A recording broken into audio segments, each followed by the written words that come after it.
your first album. Mm-hmm. How did you meet the person who, can we say is the person who launched your career? Yes, absolutely. So how did you meet Nichols? Yes. And how did you So, end up doing an album in his label, Erogen? yeah. And before you reply to me, in 1994, Mm-hmm. I was in a club and I was doing hip hop contests with Mm-hmm. DJ Tico in a club called Le Diamant Noir. And Mm-hmm. every time I would be on stage, I had dreadlocks till here, and I would arrive like, and then I would rap with a very like a high pitched voice, right? And the girls would go crazy every time I would come, and I would win every single time, every single weekend. I would come do my raps, and girls would yell like, and then everybody else would play, and the girls would be like, huh. And so I started being the guy who raps for girls, and whenever I come on stage, girls just go crazy. And one day, I'm in the back of the club, and I come out of the bathroom or something, and the girls are yelling like, ah! And I'm like, wait a minute, the girls are lying. The girls are yelling harder than for me, louder than for me. What is going That's on hilarious. here? That's how you So met Nichols? so I go on stage and I see this small guy that is doing like a striptease on stage and kissing people, and I'm like, wait a minute, who's this guy? So when his show was done, and he was in a group called WIA with a guy called Gerald. So Mm-hmm. I didn't go and talk to them, but I knew that after their show would be the contest. So I went back to the bathroom and I bought a lollipop. And then I came with my lollipop. It was my turn to, just do the rap contest. So, yeah, now can't. So whenever they heard my name, all the girls come in front of the stage, and now I'm here with my lollipop. And then I'm like, yeah, they better start rapping, and I let all the girls lick my lollipop. And yes, I know, I was 18, and then all the girls are yelling too, and he's in the VIP, and he's like, who's this guy? And you know him, ultra competitive. It's like, Super. why are the people yelling for somebody else than me? So he went there. That's how we met. And he's the guy who actually made me do my first Zouk beat. Yes, Ah. Oh, wow. He launched a lot of things, I feel like. exactly. He Um, deserved maximum oh praises and yeah. respect. He's He he told me one day, yes. if you ever do a Zouk beat, I put it in Yeah. my album. And I was Yeah. like, yeah. So I learned to do a Zouk beat, and we Yeah. produced Seduce in his first solo album. And yeah, and then it Oh, went from wow. there. So, I never heard the story. see, salute But I love Nichols. to see that you guys, yeah, oh, absolutely. The first time I heard his music was when I went to Cape Verde in 2020, in 2000, 2001. Those 2 years I went back to back. I went in 2000 with my parents, and I loved it so much. I was like, I'm gonna work hard and buy me a ticket back. I went by myself, and that was the year. I was also like saving up for my driver's license and all of that stuff. So it was like that year I became very independent. So I flew to Cape Verde by myself without my parents. I was so proud. I was like 16. And I remember going to the matinee and they were playing Nichols left and right. And I was like, who is this? This sounds nice. Who is this? And What year is this? this is 2000, 2001. Oh. especially 2000 again one. And I was like, I need to find more music. This is amazing.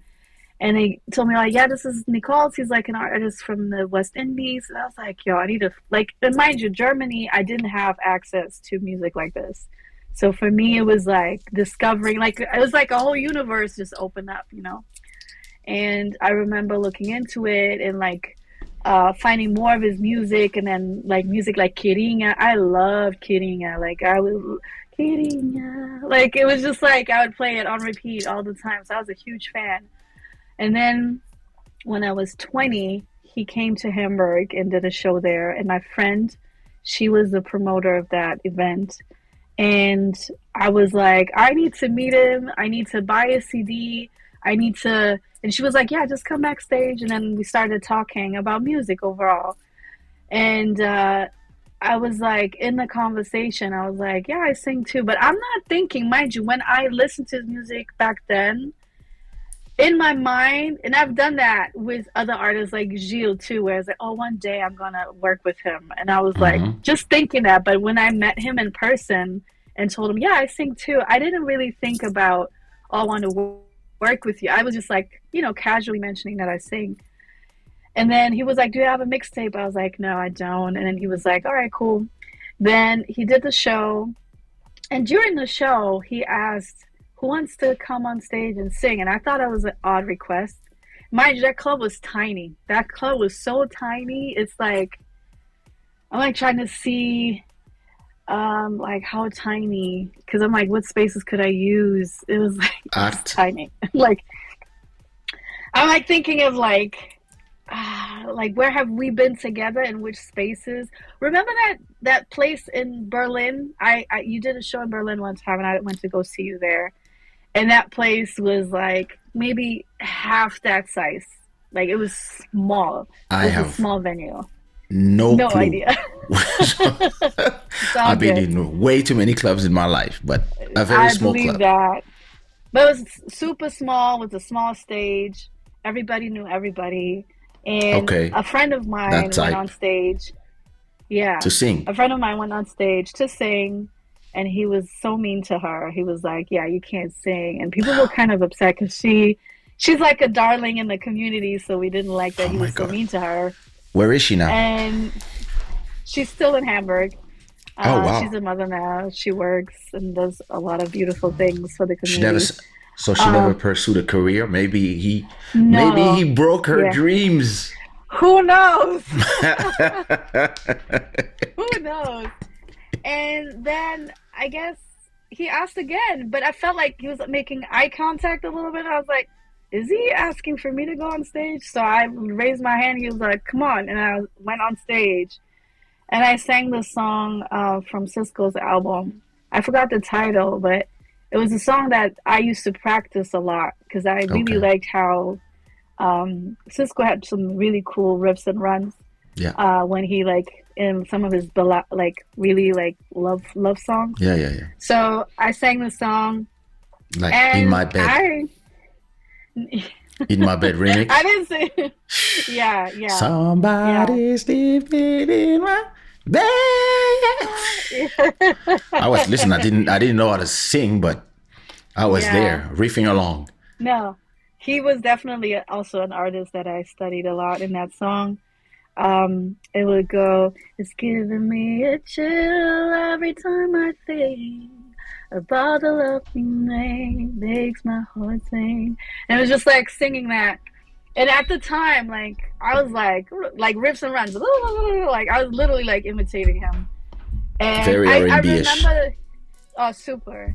And I remember Nicole's looking at me like, "What are you? Where did you come from?" Like, it was just like you could see there's like the bing moment, and I was just like singing, and then it was a Cha-ching. short moment, and then he was like, "Let's talk after the show," and I was like, "Sure." And then after the show, he was like, "I would love to, you know, perhaps entertain the idea of working with you," and I was like, I'm still thinking like yeah, but I'm like, is he, you know, is he, it's just, I don't know. I didn't take it as serious, but I Hmm. was honored that he was asking me because as a fan, I was like, oh my God, he's asking me to work with him. Oh my God, that's amazing, you know? Yeah, So I was definitely flattered. And then we stayed in touch for a whole year. Him and Christelle came back to Hamburg to talk about, me being part of the label and all of that stuff. And yeah, and then a year later, literally on my 21st birthday, I flew into Paris and I stayed for 30 days in Paris. And I was staying at, what's his name? Iron. Remember, Yeah, he had an artist called Iron. yeah, I yeah. stayed at Iron's place. RNG. Iron had a, yeah, he had a spare room, so I stayed at his spare room. I didn't tell my parents at the time. They thought I was staying at a hotel because I didn't want them to feel Yeah, yeah. To worried. be, of course, of course. Yeah, because they're like, yeah, so where are you staying? Who are these people? What are their numbers? Do they And have a for a whole contact? month. Yeah, for a whole month. And I remember thinking right before I went, I was like, all right, I don't know these people well. I just hope that everything goes well. And I'm just The things putting you would do so for much music. faith into this, even though I was not someone who was like, I want to be an artist. I was just like, this is an opportunity, and I'm going to work with someone that I admire and that has done so much beautiful, like has created beautiful music, and I just wanted to Hmm. be able to work with him in the studio. And then I came and it was just like every day in the studio from AM to PM, every day was like super rigorous.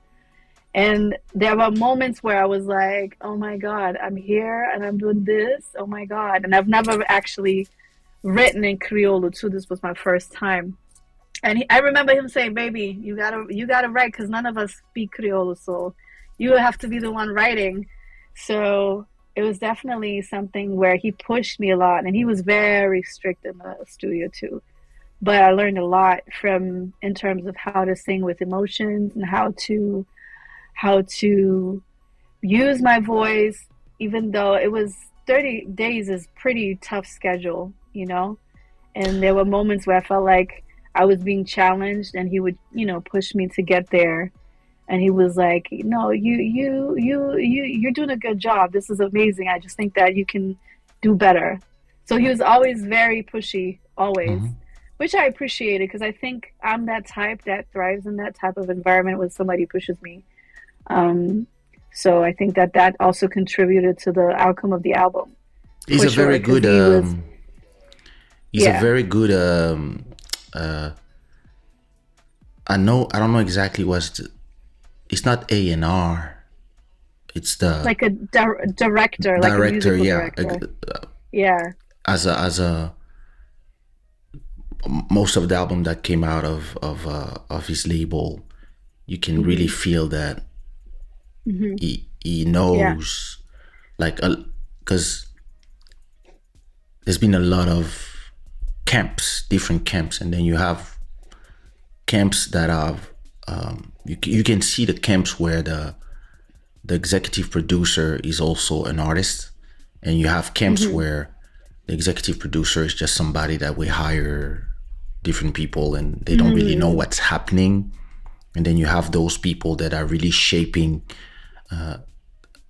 because a song is kind of easy to do, but a Hmm. project of 15, 17 songs Yeah. that is coherent and that where we need this song here, we need that, we need, and there's a strategy of where we do these songs and why we go to that direction, who are the beat makers we're going to work with. And Dumer is here, by the way. He's in Lisbon. I'm seeing him tomorrow. Mm-hmm. Oh, my Hey, French lover, my French hey. lover. I'll call you when I'm with him. So, and Yes, please. yeah, he's something that I've always loved about the albums that he does with the artists that he works with, is you can really feel that there's Hmm. a coherent Yeah. direction, and because he's so competitive himself, Hmm. he's almost competing with his own artists as they are recording, and at the same time everybody's pushing each other to the best of their abilities. So it's always very interesting. And every album that came from here, I remember that we used to have these long phone sessions where whenever I would release an album, Mhm. he would wait like 10 days. And I knew after 10 days, I would see his call and I would be like, all right, listen, I need 3 hours, 4 hours away because now he's going to give me a breakdown song by song of what I did, how I did, what he likes, what da da da, and what he's gonna do to reply to this. And I was like, reply, and then whenever he would release albums, like yours or Two Ways or Yeah. Priscilla or RNG, even his own albums before that, when we were both just solo artists before we had labels, because we did everything at the same time. And even when I didn't have space in a year for an artist, I would tell them, go to Nichols, because it's I will not have time before the next 2-3 years. If you're in a hurry, I suggest you go there because he has a label too, and everything will end up in sections. Okay, and he will call me to work with you guys, so don't worry. So whenever I would release my own solo albums, or he would release something. So for example, after releasing your album, he waits 10 days, and then I receive a text. You still didn't listen to the album? I did. So why you didn't call you in 30 minutes? And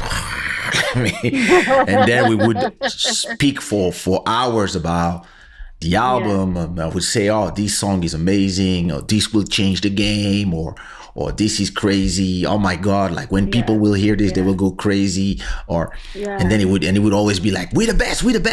I'm the best. Oh, you the best. I'm number one, you number two. Oh, you number one. And I was like, yeah. It would be very long conversation about the passion, not only as an artist, but the passion of, I think he really put the best of himself in the creation of the artists that he also work with, just like I do too. We don't keep the best beat for ourselves. Like the best we have right now, we put in those albums, and you can see it in this album. Did you record the whole album in 30 days?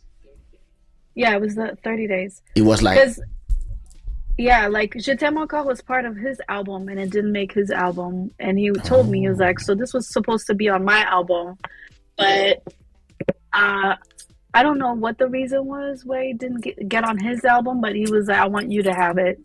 Two Ways is going to do the chorus, and you are going to do in both of the verses. I hear his voice in the chorus.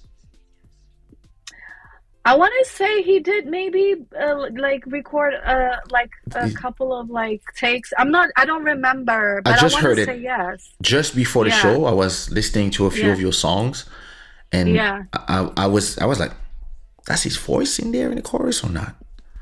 I want to say yes. Yes. I'm not sure, but it was like definitely a blend of a few voices. Nichols, AC, and a little bit of Nico too. Okay. It was like a blend of them. Yeah, but and when he gave me that song, I definitely felt the pressure, because I was like, this is a beautiful song, and I want to honor it by creating a beautiful melody, and I was struggling with that. And it was one of the last songs that we recorded, actually. The answers, like the way you answers in those type of choruses, that's where you really shine, and we can really see the uniqueness of everything you learn by listening to the runs of the Whitneys and stuff. You can really hear it, and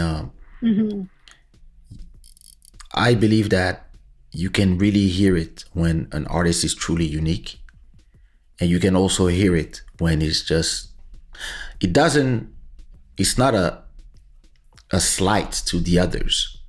Like you can have a bland, noble voice and still kill the game, but the people who know can hear when somebody is different in the way they will interpret the song, because singers, there's a lot, but then like I